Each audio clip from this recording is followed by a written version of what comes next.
Welcome to the Wisden Women's Cricket Weekly podcast in association with our partners Metrobank. Metrobank, in partnership with the ECB, have recently launched its Seeing is Believing campaign in a bid to close the image visibility gap in women's and girls' cricket. 68% of women and girls said that if they see themselves visually represented, it would inspire them to try a new sport, according to Metrobank research. The research explored the key barriers women and girls face when taking up a new sport, including cricket. It revealed that a lack of high-quality imagery and visual representation presents a barrier to them getting involved in sport. Over 90% of primary school girls said visual representation would inspire them to try sport, highlighting the importance of quality imagery from an early age to inspire the next generation. Looking at the visibility of images for women's and girls cricket in the last 12 months, a fifth of respondents have seen no images of women and girls playing cricket, and a further third have said they hadn't seen enough or only a small number, demonstrating the visibility gap.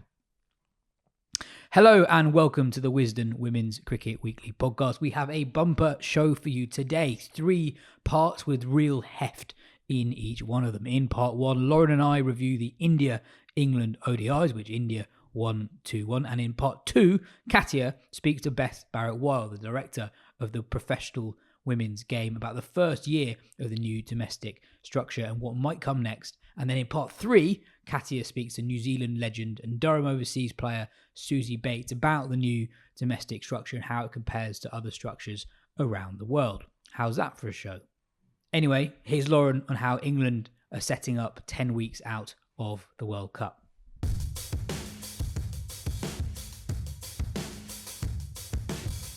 It's finished 2-1 India in the ODIs. It's England's last assignment until the World Cup in India in about 10 weeks' time. Lauren, what did you make of the series more generally? England won the rain-reduced game at Lord's and then fell just short in the series finale. Chasing 319, they fell just short. Kranti Good struck twice with a new ball again. Then the middle order got England close at 50 for Emma Lamb, 98 for Nat Brunt, quick runs from Dunkley and ADR2. Were you impressed with the fight that England showed from what looked like a hopeless situation? They were 22 for 2 after 10 overs and nearly chased 319. Yeah, I am. And I think there's probably a lot of character shown in that. I think that was like 2 off 22 balls or something like that. And Lammy was pretty similar. And actually, like, to not throw that away and end up 40 for 4, which it could have quite easily been, I thought showed a lot of character and a lot of calmness in high pressure. They probably could have made a few inroads earlier, and not allowed India to grasp such a hold of the game at that stage. But I actually thought the way Lammy and Siva pulled themselves back into the game was I think it was 168 partnership or something like that. So to see somebody else involved in a big partnership like that, I feel like that's what we see with Nat and Heather all the time. So to have somebody else come into that and the way that they handled the pressure, and didn't give it away. I'm looking at that scoreboard as a player and thinking, I'd have played a rash shot by then. I would have cracked first. And they didn't. They hung in there, and there was a real sense of about 35 overs that it was massively game on to get themselves back in the game. That was the real positives. I think Dunks has had a really good summer in all things considered. I love her in that middle order. I think that's the best spot for her. Probably a couple of senior players would have liked to have done a bit more in terms of the batters. But I think, it would have been interesting to see how close it would have gone should it not have been rain affected at Lord's, because England, they drummed them in the end, and Tammy went off like a train, and India were quite subdued the whole, setting a target the whole first innings. But I think outwardly it looks like India have absolutely smashed England. But I think actually if you look at the intricacies of the game, there's not as much between them. And I still think it's the bowling and the fielding. I think that's been a real, there's no way on earth they should have been chasing that many. And probably a little bit, I know Nat's come under question a little bit already in her short captaincy sort of stint. But I do think tactically they got it wrong a bit with having to bowl so much spin at the death. Lindsay bowled 3 or 4 on the bounce. Charlie Dean bowled her first sort of 5 overs going at 5s, and then her back 5 overs, they went all over 10s. And I think in principle, they were trying to do the right thing in terms of throwing Eccleston at them early. I'm not sure I would have thrown Eccleston as early, because I don't think Harman ever really plays a shot in her first 20 balls anyway, in any format. So you can almost get a bit of a free pass for 20 balls. But I think in principle, they were trying to do the right thing. It just backfired terribly with that sort of last 10 or 15 overs at the back end of the bowling innings. And again, the tempo and the intensity of the fielding and the togetherness, like there was a lot of moments where England had a half chance of a DRS and everyone's looking around like rabbit in headlights. Like there's no like assertiveness. Right, get in. Point, keeper, nat, bowler, quick. Let's have a chat. Let's, like a real urgency and an energy and an assertiveness. And then India had similar, and they've got about 6 bodies in the shot. You see the camera work from above, and they're like wasps. And I think that's where England can really improve. I know it's not skill, but I just think that togetherness, that connectedness, and just like it's just a bit passive, which then creates that sort of lulling energy in the fielding, which then creates the misexecution. And yeah, I think there's been loads of positive. Like I think Emma Lamb's looked really at home. I think she's played nicely, obviously in a couple of different positions. But I think she played really well the other day. Dunks is obviously backfiring and in a spot where I think she's most suited. I think the fact that Nat has scored runs and performed well as captain is massive, because I think that's always the first thing, isn't it, when you get a leadership role, is how's this going to affect their captain, their skill set and having the extra burden of the captaincy, and that's not a thing. So that's a real positive as well.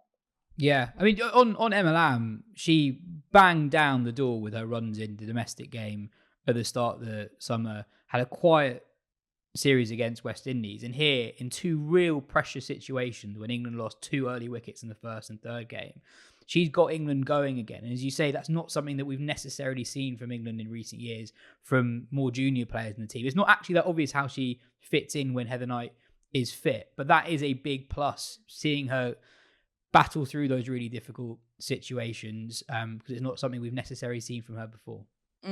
Yeah, I agree. I think she looks the part. I think that is her best position. Like, she's obviously someone that's opened the batting a lot.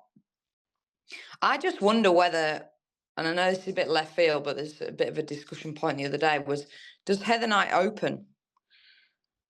Heather Knight, Tammy Beaumont open, and then you've got Emma Lamb that can come in at 3, Nat at 4, Dunks 5, Jonesy 6. Is that a way to get more of your better players in some sort of order? Yeah, I like it as an idea. I think that when I remember there was a quote from Ben Stokes when he took over as England captain in 2022, when England weren't very good, they weren't winning many games. He basically said that they weren't a good enough team to leave out world-class players, and the person they were talking about then was Ben Folkes. And I sort of think that with England at the moment, are they a good enough team to not include someone like Emma Lamb, who's had this very good series against really high class opposition? I think the answer is no. So yeah, I'm fully with you. I think they should be looking to include her, if possible, in that World Cup 11. You talked about the bowling and the fielding. If you look at it on paper, the difference between Eccleston and the rest is extraordinary. Eccleston goes for 28 from her 10 overs. The next most economical was Lauren Winfield-Hill, who went for 64 from her 10. You mentioned that you probably wouldn't have gone so hard with Eccleston so early. In the past, England have gone completely the other way, where they saved loads of her overs for the death. And you almost wonder, well, actually, is she making enough impact on the first 35, first 40 overs of an innings? Do you think that they just need to be a little bit more flexible with Eccleston, and actually you might have your plans before a game, but be a bit more agile once they take the field? Yeah, I think so, and that's why I sort of feel a bit like, a bit harsh for questioning that, because I think they're trying to do the right thing, and it's like, oh God, you want us to bowl her more at the start, and then we do it, and then you're still complaining. So you can see why it's the rigid nature of it, isn't it? It's, we'll bowl her then. Okay, that didn't work, so we'll bowl her then. And it's like the problem is still the rigid nature of not being fluid with it. And so it's like you're trying to do the right thing. I think it was pretty clear they were taking no risk against her whatsoever. And Nat did a really good job of keeping the field up and trying to, trying to entice them into making a play, but they didn't.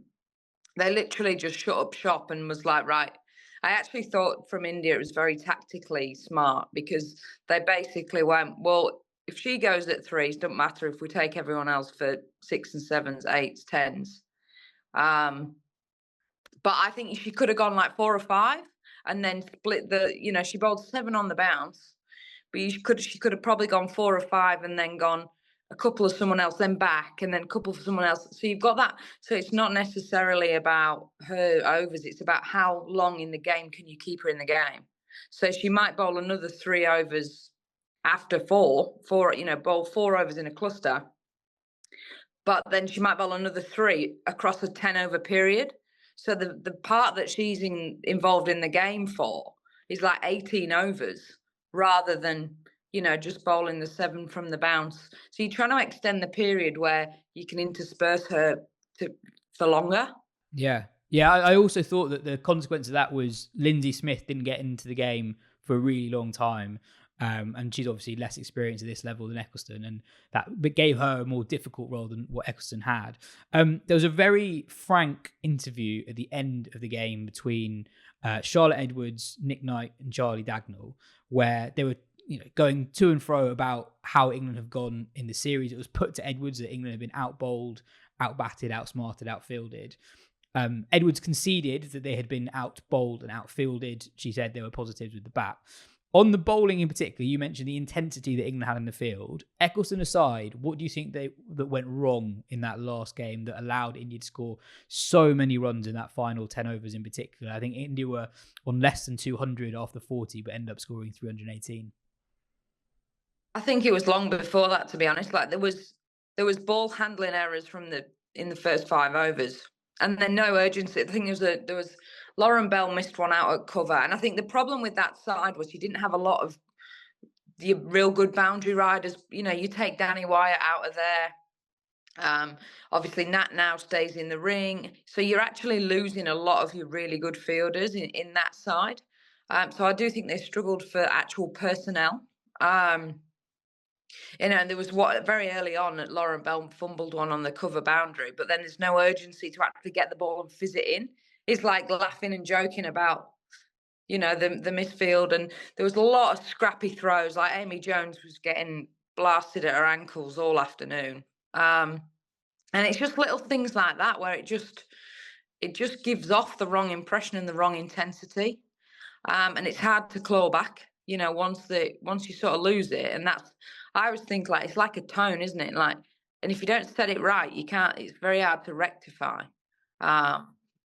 But yeah, so I think there was a lot of scrappy pieces before that. They actually didn't drop. They actually didn't miss that many opportunities. But India took the speckies. They that's the thing, is like England's percentages would be low across both series, but also like we used to call it like a magic moment. I don't think they'd have had many magic moments where like a Deepti Sharma catch would be a magic moment. That was an amazing catch, and it has such an impact on the game. We were talking about it last week. You can get into a game of cricket as much as you want, but if you get rid of both openers in the first few overs, you're going to win more games than you lose. And that was a moment of magic to get rid of Amy Jones.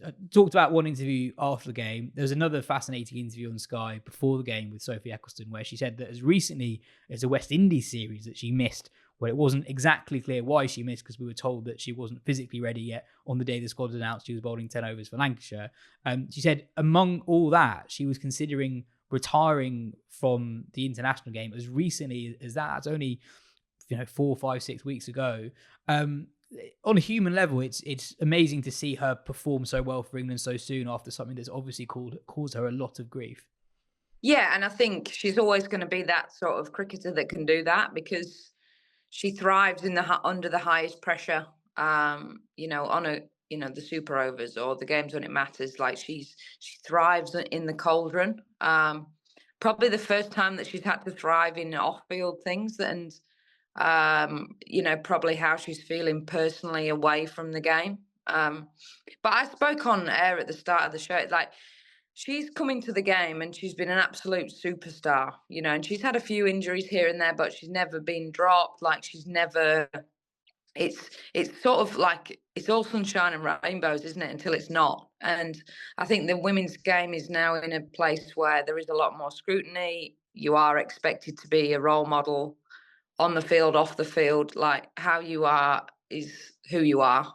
And I think it's probably the first time that she's seen actually there can be some real, like, dark sides of professional sport. And, the other side of the coin is not that rosy when people are on your back and people are questioning behaviours or these sorts of things. Is that, there's, to every good thing, there's always the other side of it, isn't it? And I don't think she's probably experienced that as much as maybe some other players have had at that point. You think, oh no, unless you're Nat Brunt, Sophie Eccleston, even Heather Knight, like, got dropped a lot early on in her career. Like, 80% of the rest of us go through ups and downs pretty regularly in professional sport.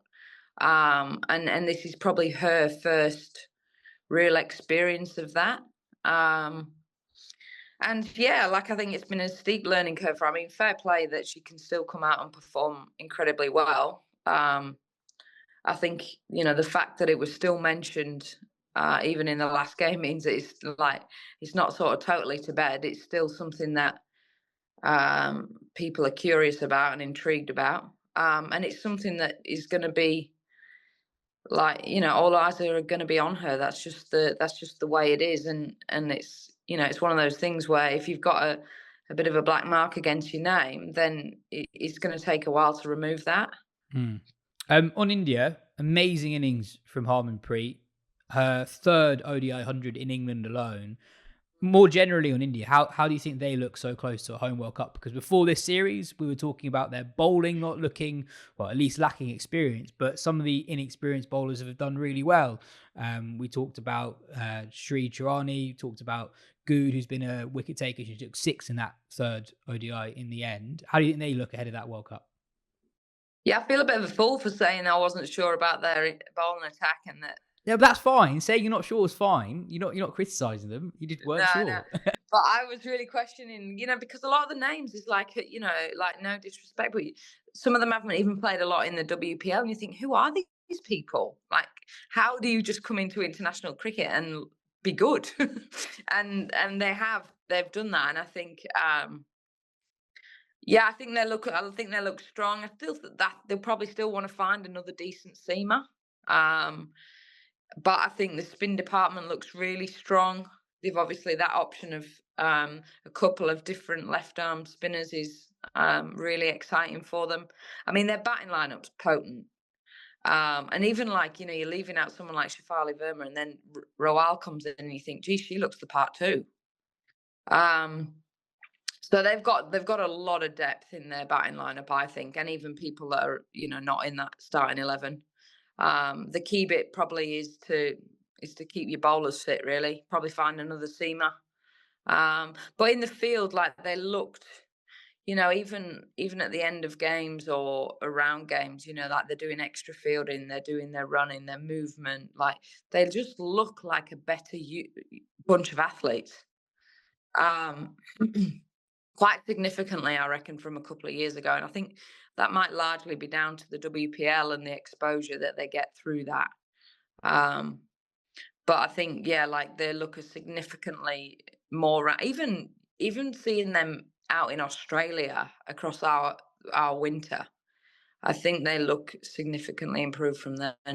Well, it'll be fascinating to see how they go on home soil at that World Cup. Cheers for your time, Lauren. Catch you next week.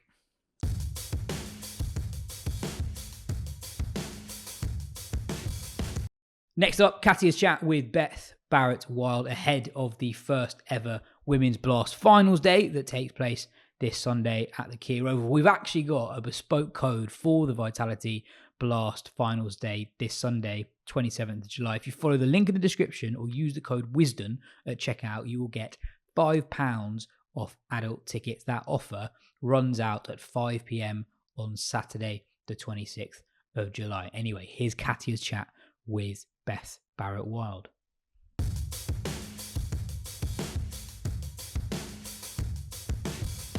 Joining me in the studio, we have the director of the women's professional game in England and Wales, Beth Barrett-Wild, who are going to be reviewing the first 2/3, I think, of the first year of the women's domestic structure ahead of T20 Blast Finals Days this weekend.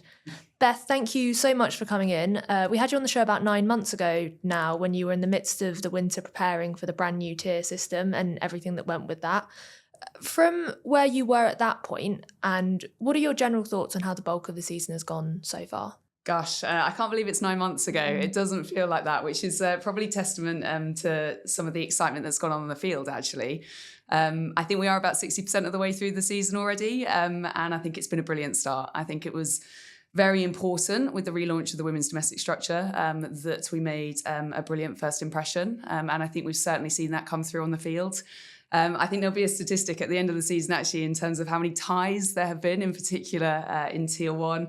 And I got incredibly excited in the first few fixtures and saw those coming through, and they've just kept coming since. So I think it's been a brilliant start. I think it's been a fast start. I think we've seen brilliant cricket played on the field, and I think we've really seen the counties come through and demonstrate some of the reasons why we looked to make the shifts to the structure in the first place. And you said when we chatted in November that one of your key successes this year would be delivering, I think, 6 for Marquee Finals Day and all of the however many fixtures there are. We've got big Finals Day coming this weekend. Yeah. Must be a big time. Yeah, it really is. So I think it's across all 3 tiers. I think there's something like 335 fixtures that we're looking to complete this year. And actually been very fortunate with the weather. It's been an incredible summer.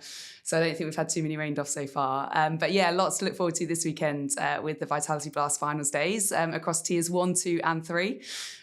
So I'm very much looking forward to getting up to Northampton on Saturday to watch tier 2 Finals Day and then down to the Oval on Sunday. Has there been anything that surprised you this season?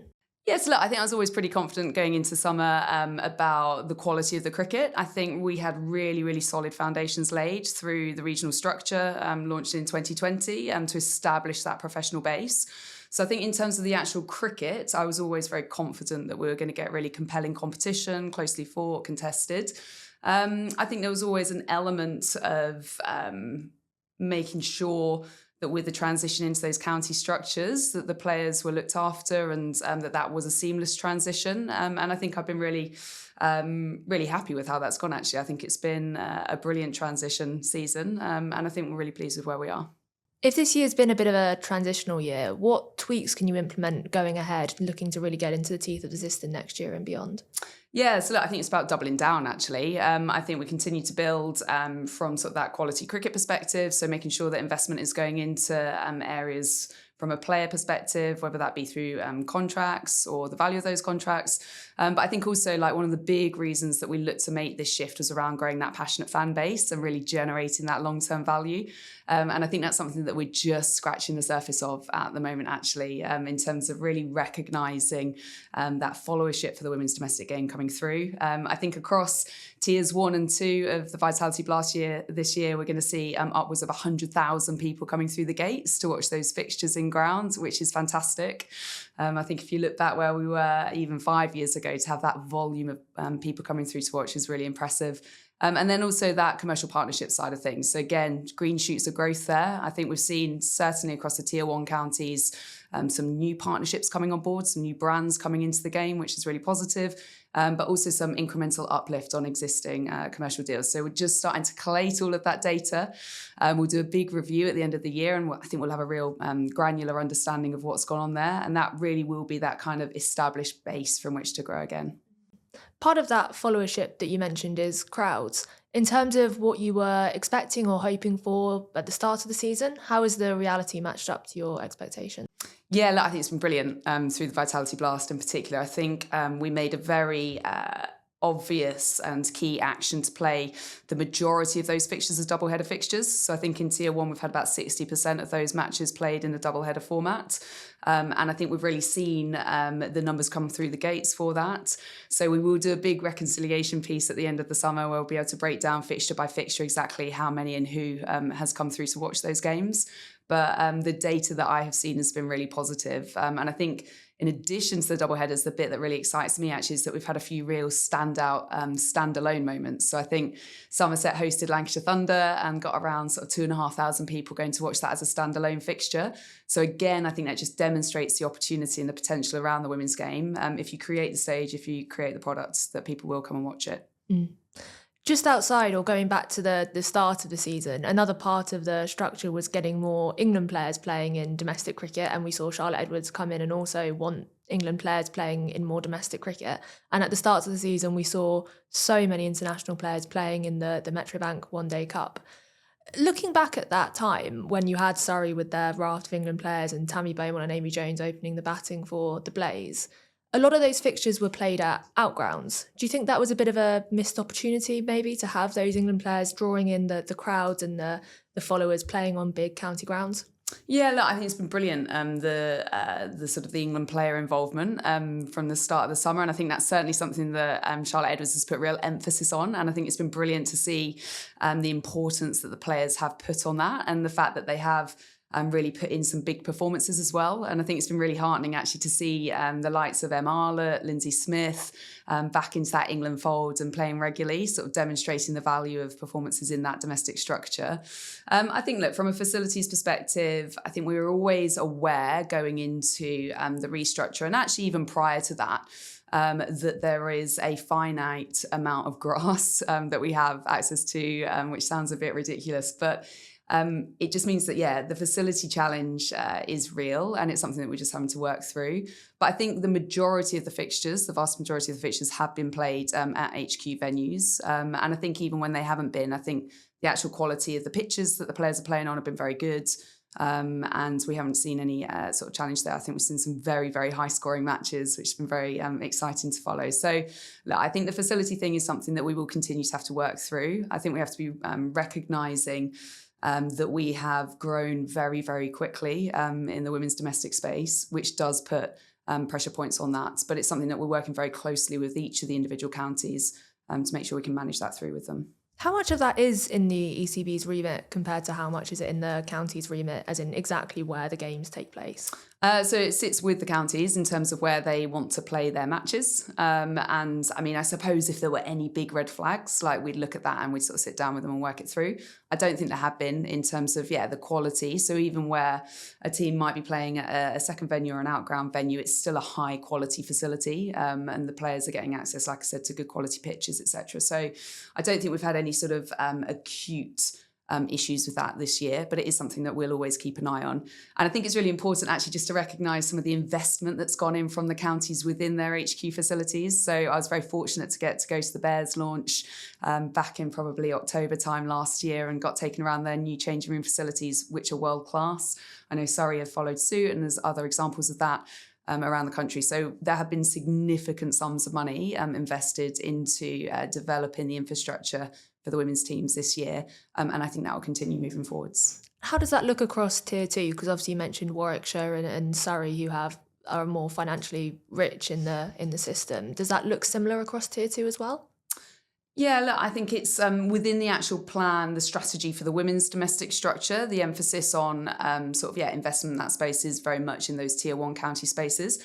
But I think there are still some brilliant examples of best practice coming through Tier 2 as well. I think just as professional county clubs, like they really have shown that they do recognise and value their women's team. And there isn't as much central funding coming through from the ECB into that Tier 2 space. So we can't therefore have the same level of minimum standards in facilities. But I know from example, having conversations with the likes of Simon Story down at Kent last week, they're already putting together their plan, their bid for when there might be more opportunities opening up in Tier 1 in the future. So I think that's that kind of sort of feeling and sentiments around being almost Tier 1 ready is really real and live within the network. And I think we'll just keep seeing standards continue to raise. following that thread with Tier 2 and potential opportunities in the future for the expansion of Tier 1, what do you see the future of Tier 2 at? Because if we look at the Blast this year, Glamorgan and Yorkshire and Middlesex, to be fair, have dominated the Blast. And there is a little bit of a gap in performance between the other Tier 2 counties. Do you see that as, I mean, we know there's going to be no promotion and relegation until 2029, but do you see that as an expansion of Tier 1 going forward or as a feeder system? I wouldn't call it a feeder system as such. I think, look, with Tier 2, we have created a completely new level of cricket within our domestic structure within a 12-month period. And I think we need to give it a little bit of time to bed in and breathe. I think what it does is it gives capacity into our whole structure. So I think there are probably three key things and reasons why we looked to make the changes. One of them was around accountability and making sure that we've got that responsibility, accountability and ownership for the women's game at that county level, definitely across the 18 professional county clubs. One was around alignment and making sure that we've got a simple brand alignment, which helps with that audience growth piece and the sort of the fan growth and transitioning of fans from men's into women's cricket.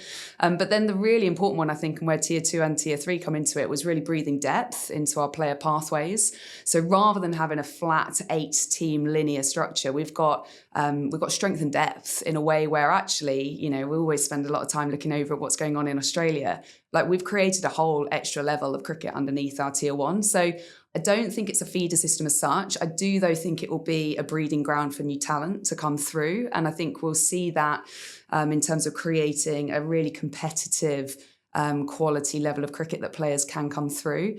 And then I think the other bit as well that's worked really nicely this year actually is around some of the player loan mechanic stuff. So we have seen quite a large volume actually of player loans going on, which I can understand, some people might not like so much. But I think from my perspective, what that means is that at any one time, we've got our best players playing cricket, whether it's in a Tier 1 or a Tier 2 environment.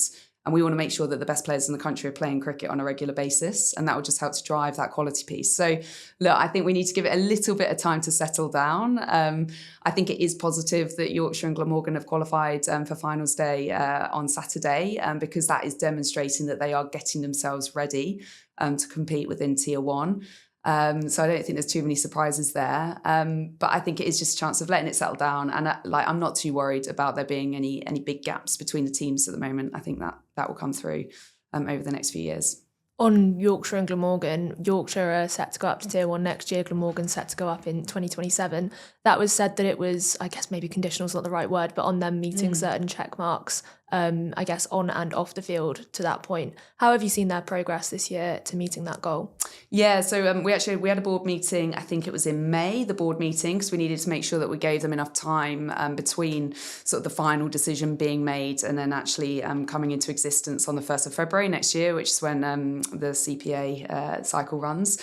And so they have met those conditions. So there were things there around sort of governance structures, financial sustainability, the sort of the coaching pathways, demonstration of how they're going to scale up, and they met all of those elements. We'll continue to work with them. It's not so much as keeping an eye on them, it's more working with them to make sure that they're in a good place. But we've had several conversations with the team up there. Sanjay Patel, Chief Executive there now. I've obviously got a very close working relationship with him from when he was MD of the 100 and when I was working on the 100. So we get on very well. So we have lots of conversations. Gavin Hamilton as Director of Cricket. And also Jess Platts, who's their people director. She's been brilliant and probably deserves a bit of a shout out actually in terms of what they've gone through in this transition phase. So yeah, they're in really good shape. And I think they're just really excited to get going now actually. So we'll see how they go on Saturday and finals day and then look forward to seeing them in Tier 1 next year. With so Yorkshire will be in Tier 1 next year and then even another side with Glamorgan in the following year. That will mean that the Tier 1 of the Blast has an expanded fixture list. There's been some contention over the schedule this year. Lauren spoke about it quite passionately on this podcast about the increase in double headers and the dangers of players driving back late at night after playing back-to-back games or in between playing back-to-back games, and also not being able to perform as well as they would like on the field because of the fatigue issue. It's been an issue in the men's domestic game for a really long time, and we all know the schedule is a very unenviable thing to put together.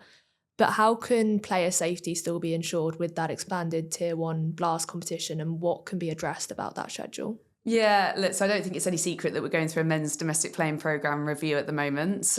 There is a similar exercise actually happening around the women's stuff, because as you've touched on there, we're going to see an increase from 8 to 9 teams next year, and then 9 to 10 teams in 2027. So we have been looking at this and how it all fits together. 9 is a really awkward number, I've come to realise, in terms of just scheduling and how many slots you then need to fit in to be able to play a complete round-robin competition.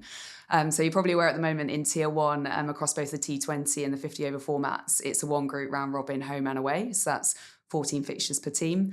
That is something we're having to look at next year, in terms of how that fits together with Tier 1, with the additional team, and how that fits into the sort of the whole holistic schedule. Comes a little bit back to facilities actually as well. So I think I'd like to stress that we're not sort of conducting the women's review through the lens of the men's, but it does happen in parallel too. And those two things do need to speak to each other when it comes to scheduling the whole summer. So we are looking at it. It will look a bit different next year and the year after, just because it has to, just because of the different compositions of teams. Similarly in Tier 2, actually going from 10 to 9 teams makes things a bit tricky there. But we're speaking with the players. So we've got a very active and positively vocal Tier 1 PCA player rep group, which we've had a few calls with them. And they've highlighted some of their thoughts on that.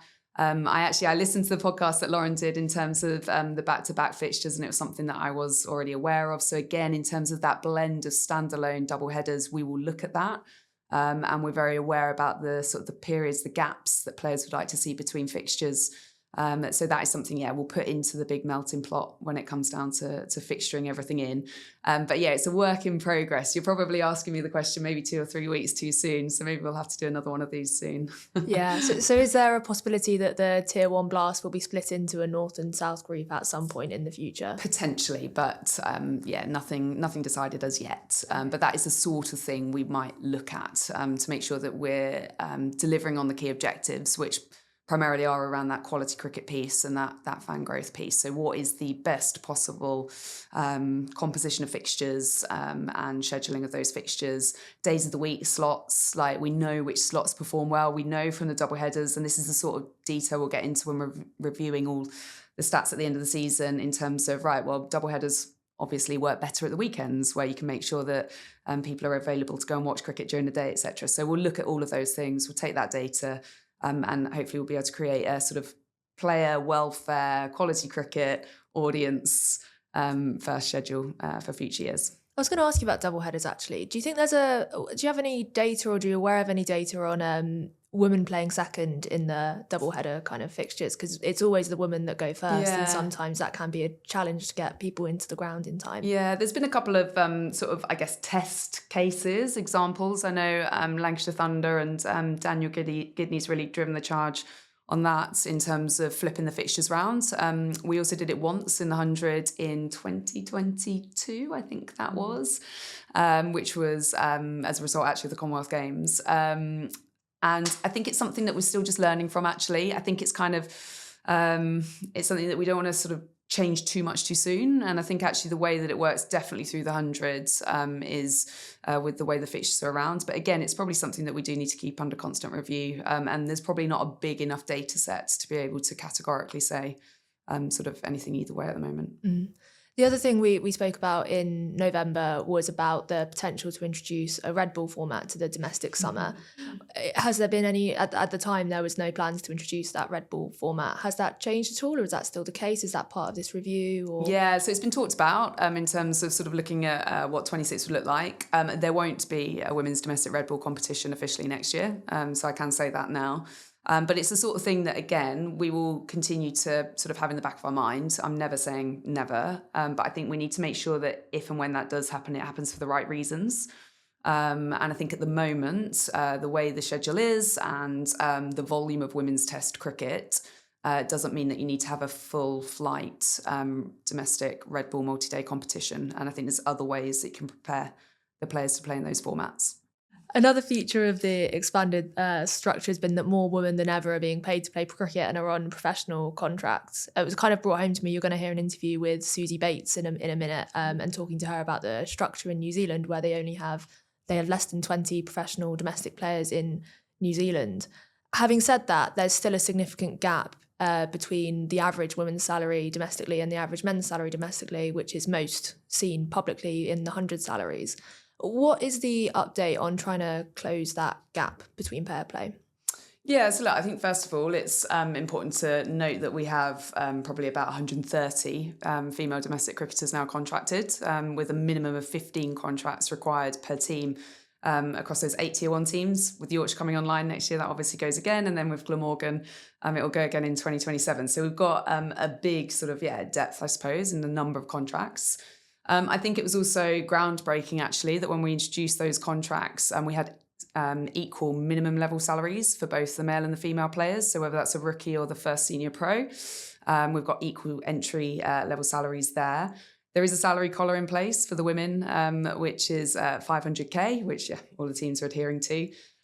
So look, I think in terms of where the women's game is from a player pay perspective, we're in a real positive place. I think in comparison to other sports in particular, domestically, we're in a really healthy space there. There is a gap that we're aware of between the men and the women. And I think a big part of closing that gap is around growing the commerciality of the women's sports, which again is something that we're obviously running at quite fast in terms of that audience growth piece, the commercial partners piece, how we create the ecosystem and the conditions, I suppose, to be able to then continue to increase player pay. But I think in terms of the comparison at a domestic level anyway between a county pro, male and female, isn't actually as big as you might think. And I think in particular, that entry level salary being exactly the same for a male and a female player is really positive. And I don't think there's any other major domestic team sport in this country that does that. Touching on the 100 there, we're only weeks away from the start of the 100 as well, which just seems like it's come around so fast as well this year. This will be the first year with the 100 as well where there's been private investment in the 100, the sale of the 100 over the winter. What protections have been put in place for the women's competition in the 100 to make sure that's still an integral part of the competition? So I think those deals are still just about being signed. Yeah. So that's still to come. So next year, 2026 will be the first year of that private investment coming through. And look, I think really positively, all the conversations that I've had, whether it be with the investors or whether it's with the venues themselves, in terms of the conversations they've had with the investors, everyone's really excited about the proposition and the fact that it is a men's and a women's competition. And I think that's one of the big USPs actually in terms of the investors coming in, that they've been able to effectively buy a ready-made opportunity with men and women on that shared platform. And that is a big part of what makes the 100 special. So I think there's a lot of excitement around the potential of the women's competition within that. I think there is still a lot of untapped growth potential there. And investors will certainly want to see a return on that. So I can see them really getting behind the women's competition. And there are elements that have been protected through the various legal documents, of which there are many, many. So things like the sort of the shared platform and the co-positioning of the men and the women, the double headers, all of those things are within those agreements. There is going to be a new board, the 100 boards, where any decisions of that nature will have to go through that. And on that, there is strong ECB representation. So I'm very confident about sort of the positioning of the women's competition within that. And I think it's just really super exciting that we're going to be getting additional investment coming into the game, and the fact that the women's game is there side by side with the men's game to take advantage of that. Mm-hmm. Well, before then, we've got the Blast finals this weekend, and the Tier 1 at the Oval is taking place on Sunday, and the weather looks like it's going to play ball, thankfully. What are you most excited about for Sunday?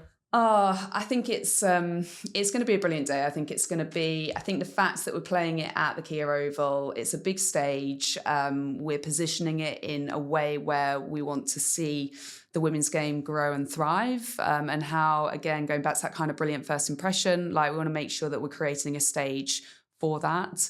I think the cricket's going to be brilliant. I think we're going to see some world-class players.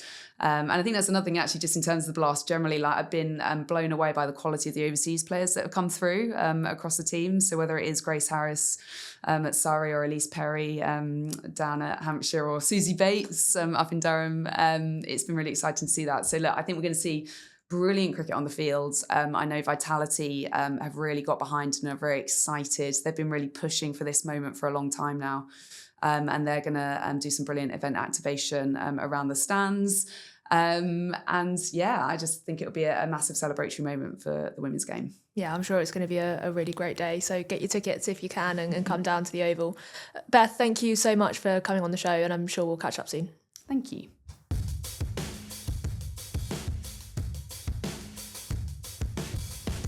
And finally, let's hear from one of the players involved in the new domestic structure. Here is Katya talking to the great Susie Bates about her time at Durham, the exciting young talent in the English domestic game, and how the English domestic structure compares to those that exist in other countries.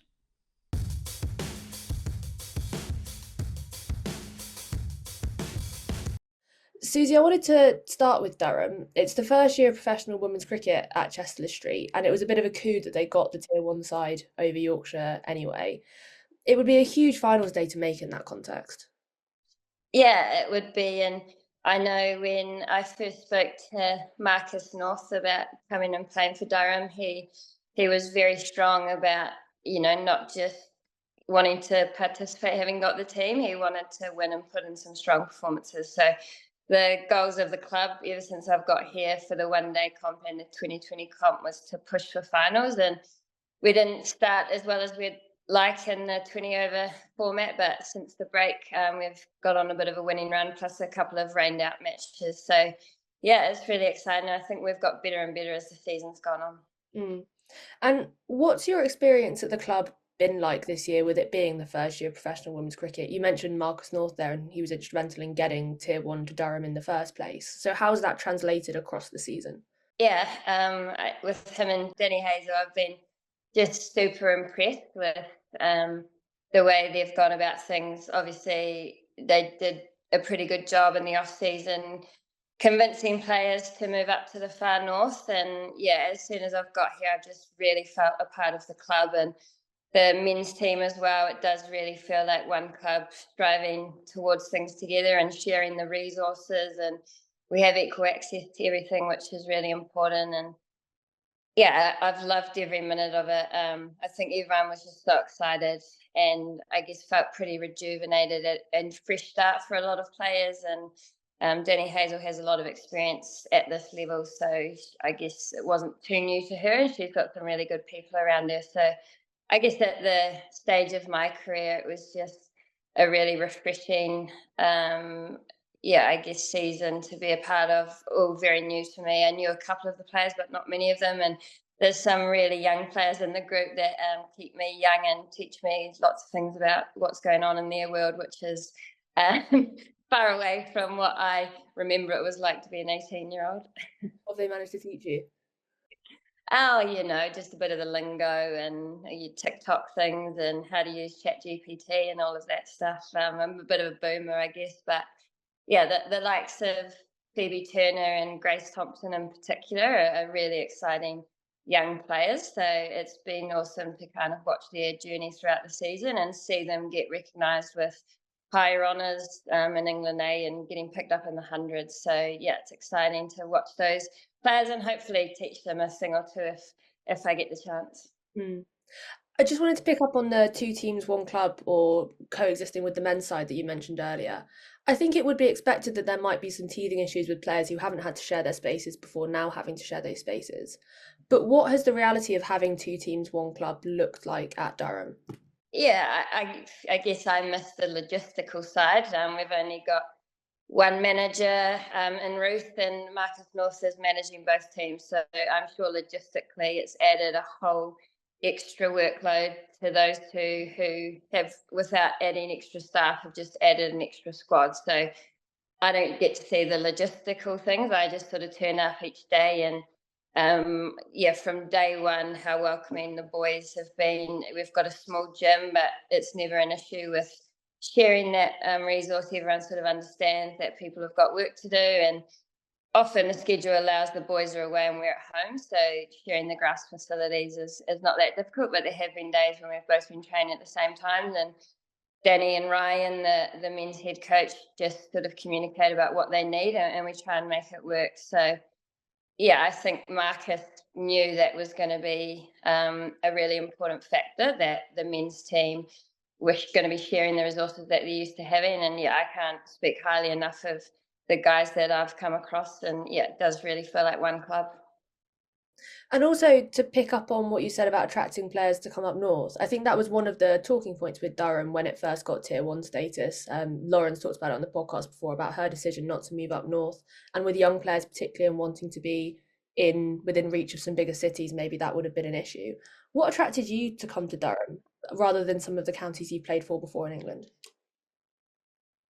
Yeah, fortunately, it was just last year for the first time ever I played at Chesterley Street for New Zealand against England. We'd never played international cricket, and we stayed in Newcastle, and I'd heard Durham was really beautiful. And yeah, I liked the place, but to me, it wasn't really about the location. It was about the chat I had with Marcus about what his vision was and what they were trying to build, and the fact that they wanted me to be a part of that got me really excited. So it was kind of a challenge that I thought was really good timing for my career and giving back to a group and helping start something that hopefully has a long future. And I guess one thing selfishly with the 50 over World Cup coming up, the opportunity to play, I think it's 10 or 8 or 10 one-dayers before that World Cup and open the batting with a young side where there is pressure to score runs has been beneficial. So it was sort of twofold the way Marcus sold it to me. It wasn't so much about the location. I knew once I'd got here, I'd learned to love the place. And yeah, it's been a great experience. Do you feel like that level of competition is good prep for international cricket then, or the competition that's been created in England? Yeah, absolutely. I knew as soon as Charlotte Edwards got the England job that the England players would potentially be playing in the 50 over comp. And yeah, I think pretty much all the sides in that first block with 50 over campaign had their England players. So I played Lancashire, and Pat Cross, Sophie Eccleston, Hikawa were playing. So they had close to an international bowling lineup, other teams as well.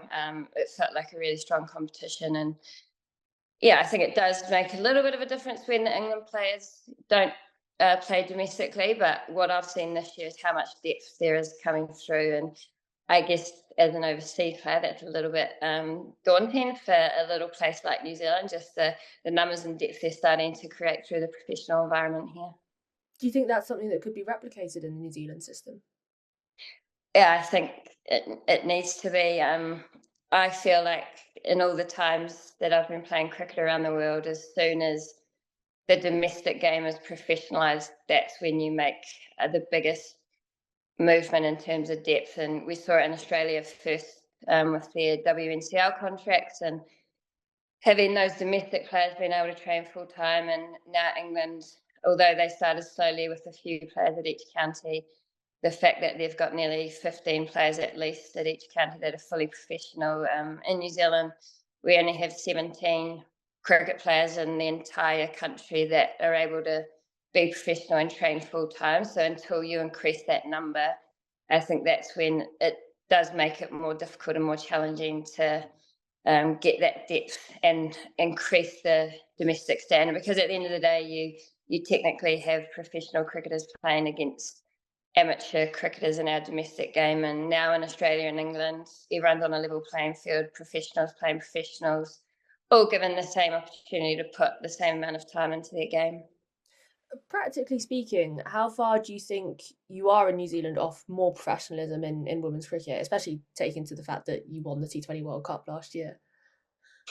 Yeah, unfortunately, the Players Association of New Zealand Cricket come to an agreement with our MOU, and I think that was sort of set in concrete for 5 years, where our female domestic players were on retainers, which still considers them semi-professional. So I think we're nearly into that third or fourth year. I'm not exact of the timing. So we're at least 2 years away from reassessing that and being able to change those contracts and see if we can get them closer to full time. But also remembering that, our men's professional cricketers are still only, I think, 9 months of the year professional. They're not completely full time, but their contracts allow them to fully commit to cricket. But at the moment, unless you're in those 17 players in New Zealand, you sort of have to juggle study or part-time work alongside your cricket. Other than your personal circumstances, there are other incredibly high-profile overseas players playing in England this summer. We've got Elise Perry down in Southampton and Alana King now as well as the kind of depth of the professional cricket in England. What is it so attractive to overseas players to come and play in a new competition in England that no one really had an idea how was going to go? Yeah, I think for Australians and New Zealanders, it's the ability to leave winter. And I'm sure myself and Elise Perry, who've been doing this for a long time, winter training camps and training can get a little bit tedious. And the way you get better and learn is playing cricket. And it doesn't matter what level or what conditions those are in. So I think that's one really appealing factor for those across the ditch. I just think as well that we understand where the game is at in England, and it being fully professional, the standard's going to be a really good level. And England just plays so much cricket. I had a coffee with Elise Perry the other morning, and we were just talking about how much they play over here. In New Zealand and Australia, we played 10 one-days domestically, and they're in a weekend or close together, and then there's long breaks between those games where week in, week out, players over here have the ability to play the second 11 of cricket. There's other competitions, and there's just so much cricket. And I think when you've had a big break and you get back into it as a professional player, you want to be playing cricket. But that's often, in England anyway, the schedule is a big talking point, and it's kind of posed as a problem. Has it been challenging for you to play so much cricket and particularly travel in between games, especially considering Durham's geographical location? Yeah, I think that's one thing that might need to be looked at in the future for other teams as well. I know we're a long way away. I've been on those bus trips, and I think the T20 Blast campaign hasn't been as hectic, but the first month when we had 8 one-days within the month, and that included a travel down south nearly every week. I remember getting to the end of that month and felt I'd been hit by a train. That was a challenge, just, I guess, mentally, physically, and just getting used to that different travel. When we're in New Zealand, we fly to every game, and the travel's nowhere near as taxing. So that is the challenge over here. But I know the men, it's been a challenge for a long, long time.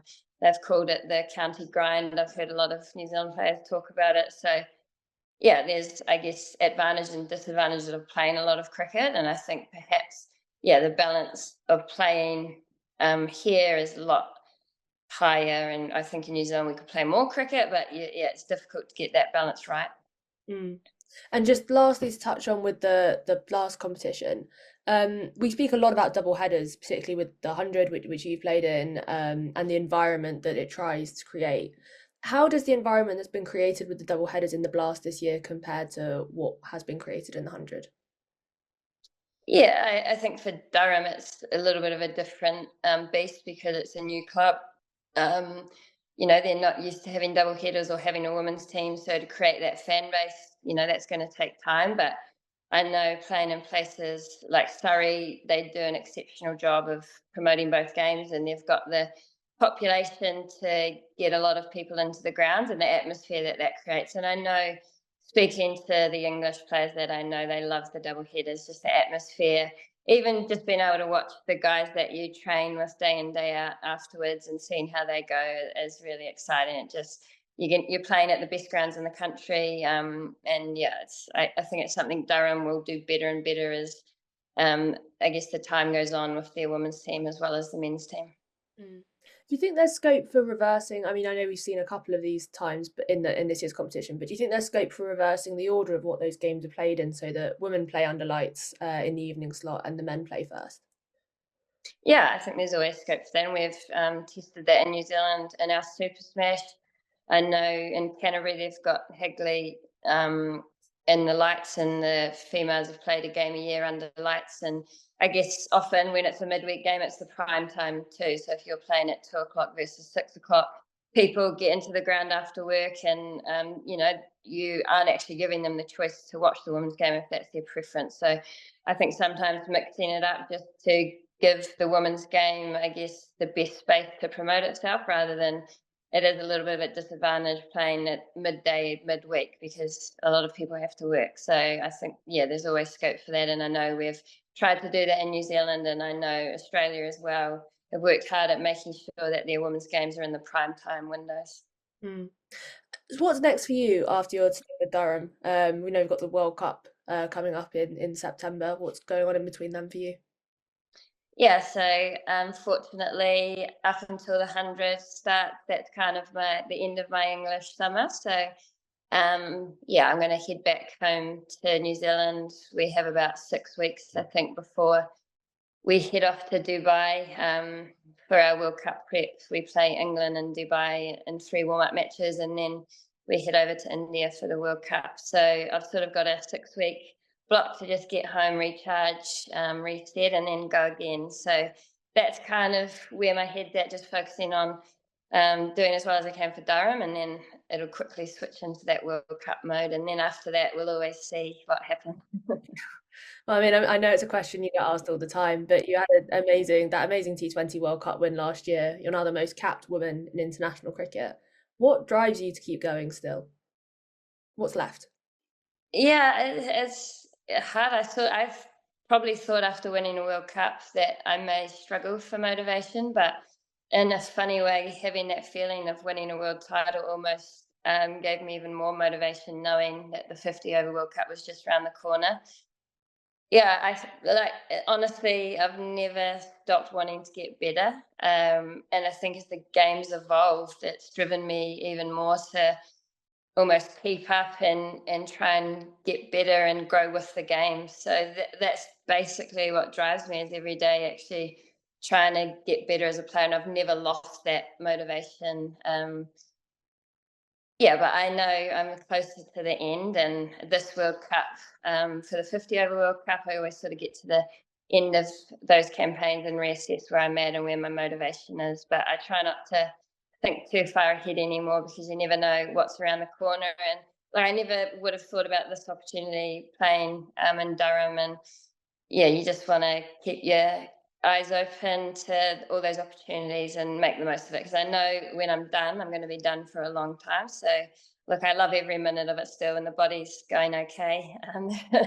There's some younger people charging around that sometimes I look at and go, phew, I'm getting old. But I just love it and love trying to get better and keeping up. And more TikTok dances to learn. Yeah, no TikTok dances for me. Cool, amazing. Thank you, Susie.